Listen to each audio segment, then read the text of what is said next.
धन्वंतरी भगवान की कृपा सदा बनी रहे। और हाँ, अगर आप भी चाहते हैं कि आपके जीवन में धन, सुख और समृद्धि की वर्षा होती रहे, तो सच्चे दिल से कमेंट में जरूर लिखें, जय माँ लक्ष्मी, जय कुबेर महाराज।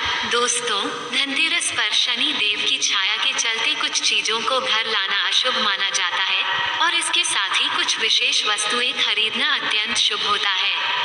इसलिए इस दिन की सावधानियों और शुभ वस्तुओं को समझना जरूरी है। सबसे पहले ध्यान रखें कि सरसों का तेल शनि देव को अति प्रिय है, और प्रत्येक शनिवार को लोग शनि मंदिरों में जाकर इसे अर्पित करते हैं। इसलिए धनतेरस के दिन सरसों का तेल खरीदना शुभ नहीं माना जाता।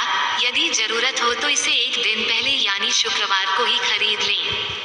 लोहा और स्टील की चीजें भी शनिवार को घर लाना अशुभ मानी जाती हैं, क्योंकि लोहे को शनि देव से जोड़ा गया है, और स्टील भी लोहे का मिश्र धातु होने के कारण इससे परहेज करना चाहिए, नहीं तो घर में नकारात्मकता और लक्ष्मी जी की कृपा में कमी आ सकती है। तीसरी चीज है चमड़े का सामान, जैसे बस, बेल्ट, जूते या बैग, जो जानवरों की खाल से बनते हैं, और धनतेरस जैसे पवित्र दिन पर इन्हें घर लाना अशुभ माना जाता है। चौथी चीज है काले रंग की वस्तुएं, जैसे कपड़े या सजावटी सामान, जिनसे नकारात्मक ऊर्जा का संचार हो सकता है। और काली उड़द की दाल भी इस दिन न लें, क्योंकि यह शनि देव को प्रिय है।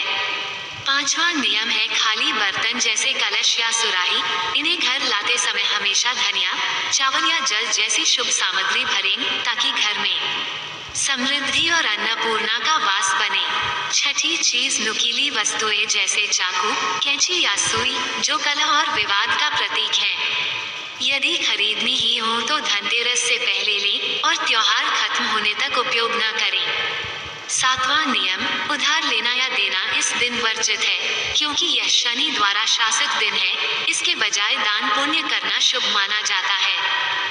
वहीं धनतेरस पर खरीदारी के लिए शुभ वस्तुएं भी हैं। धनतेरस के दिन भगवान धन्वंतरी की पूजा करने से जीवन में सुख, समृद्धि, ऐश्वर्य और उत्तम स्वास्थ्य का आशीर्वाद प्राप्त होता है। इस दिन हर तरह के शुभ कार्य प्रारंभ किए जा सकते हैं, और विशेष रूप से सोना, चांदी के आभूषण और नए बर्तन खरीदना अत्यंत शुभ माना जाता है।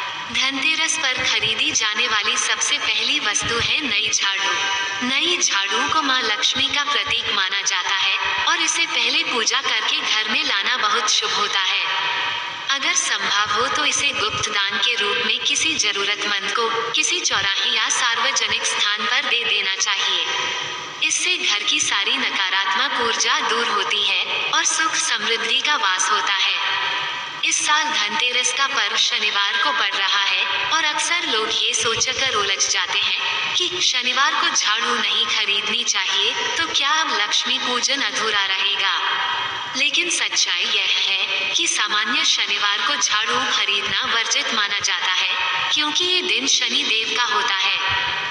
परंतु जब धनतेरस शनिवार को आती है, तो वह विशेष योग बन जाता है, जहां मां लक्ष्मी की पूजा और झाड़ू खरीदना दोनों अत्यंत शुभ माने जाते हैं। धनतेरस का शुभ प्रभाव शनि दोष को शांत कर देता है। इस दिन खरीदी गई झाड़ू घर से दरिद्रता, रोग और अशुद्धि को दूर करती है। धनतेरस के दिन संध्या के बाद बाजार से नई झाड़ू लाएं, और झाड़ू खरीदते समय मन में बोले, मां लक्ष्मी मेरे घर में स्थायी रूप से निवास करें। फिर झाड़ू पर कुमकुम, हल्दी और अक्षत चढ़ाकर उसे घर के किसी कोने में लेटी हुई अवस्था में रखें, कभी भी खड़ी न रखें। अगले दिन से उसी झाड़ू से घर की सफाई आरंभ करें, इससे नया वर्ष सुख समृद्धि लाता है। झाड़ू स्थापना से पहले यह मंत्र अवश्य बोले, ओम श्रीं ह्रीं क्लीं महालक्ष्म्यै नमः, ओम शनैश्चराय नमः। पहले लक्ष्मी जी का मंत्र बोले, फिर शनि देव का मंत्र उच्चारण करके उनके आशीर्वाद से झाड़ू को घर में स्थापित करें। ध्यान रखें कि झाड़ू खरीदते समय मोलभाव न करें, मन शांत और प्रसन्न रखें, तथा झाड़ू को रविवार से पहले उपयोग में न लाएं, यानी धनतेरस की रात पूजा के बाद ही प्रयोग करें। जिस घर में शनिवार के धनतेरस के दिन श्रद्धा और विश्वास से झाड़ू खरीदी जाती है, वहां मां लक्ष्मी स्थायी रूप से निवास करती हैं, और शनि देव भी उस घर के कर्मों से प्रसन्न रहते हैं। इसलिए निष्कर्ष यही है कि शनिवार को झाड़ू खरीदना सामान्य दिनों में वर्जित है, लेकिन यदि वह दिन धनतेरस का हो तो यह अत्यंत शुभ, लक्ष्मी प्रिय और शनि दोष निवारक माना गया है। दूसरी वस्तु है साबुत धनिया, जिसे पूजा के बाद घर के गमले या कोनों में रखा जाता है।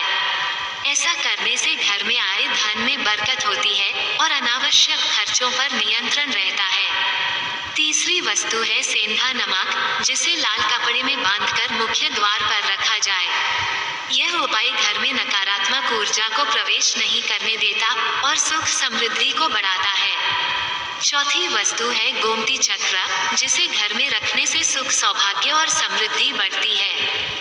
गोमती चक्र को बच्चों या परिवार के किसी सदस्य के हाथों से पूजा कराना आत्मविश्वास और मानसिक शक्ति में वृद्धि करता है। पांचवी वस्तु है पीली या सफेद कौड़ियाँ, जिन्हें पूजन के बाद लाल कपड़े में बांधकर धन रखने की जगह पर रखा जाता है। ऐसा करने से मां लक्ष्मी हमेशा प्रसन्न रहती हैं और घर में धन का प्रवाह बना रहता है। छठी वस्तु है श्री यंत्र, जिसे मंत्र सिद्ध प्राण प्रतिष्ठा के साथ घर में स्थापित किया जाता है। श्री यंत्र की स्थापना से माता लक्ष्मी प्रसन्न होती हैं, घर में धन, वैभव और सुख समृद्धि का वास होता है।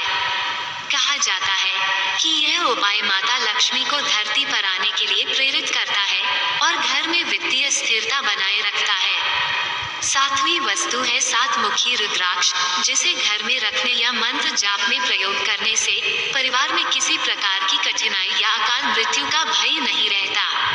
आठवीं वस्तु है दीपक, जो मिट्टी या धातु का हो सकता है। इसे घर के अंदर और बाहर जलाने से मां लक्ष्मी का वास बना रहता है और धन, सुख और समृद्धि